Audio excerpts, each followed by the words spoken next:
Appuntamento domenicale che ci vede giovani padani di Monza e Brianza, ma oggi i nostri amici sono in viaggio ed è chiaro dove stanno andando a Verona per partecipare alla grande manifestazione della Lega Nord, manifestazione alla quale anche noi come Radio Padani Libera ci collegheremo per una diretta che inizierà tra pochi minuti dopo le ore 17. Ma ora per un saluto, la linea al conduttore abituale di questo spazio, da tanti anni a questa parte, Andrea Villa. Ciao Andrea, benvenuto, e visto che sei in viaggio, buon viaggio con i tuoi amici verso Verona.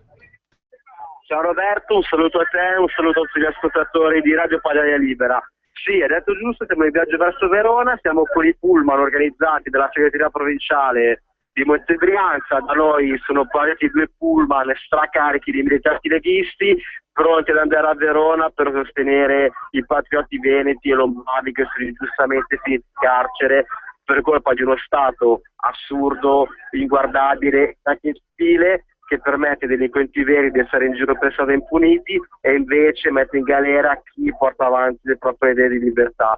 Della Brianza siamo in tanti, oltre a 2 pullman che sono in viaggio in questo momento, tanti militanti stanno raggiungendo la città scaligera in macchina con mezzi propri, e quindi anche questa volta la nostra provincia sta facendo la sua parte. Mi dispiace non poter essere in studio oggi con la catapulta come vedo ogni domenica, però insomma capite anche voi ascoltatori che l'appuntamento è importante e non lo possiamo perdere e vogliamo esserci in prima persona per portare anche da parte della provincia di Monza e Brianza la testimonianza, la solidarietà e la vicinanza a queste persone che sono finite in prigione senza nessun motivo serio. E ripeto, non esiste che veri delinquenti siano in giro per le strade impunemente, che vengono lasciati grazie a decreti svuotacarcere che poi non sono entrati che indulti e invece finiscono dietro le sbarre, padri di famiglia, persone per bene, lavoratori che hanno tirato la lima per tutta la vita e invece poi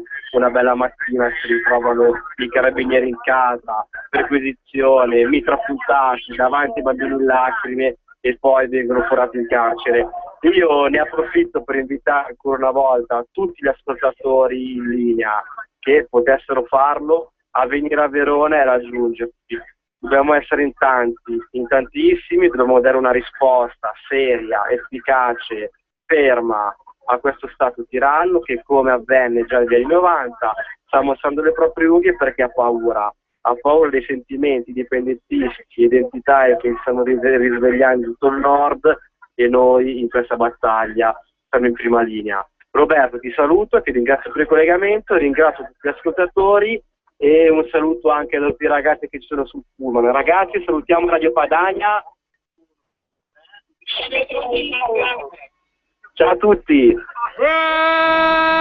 Buongiorno Padania. Avete ascoltato La Catapulta.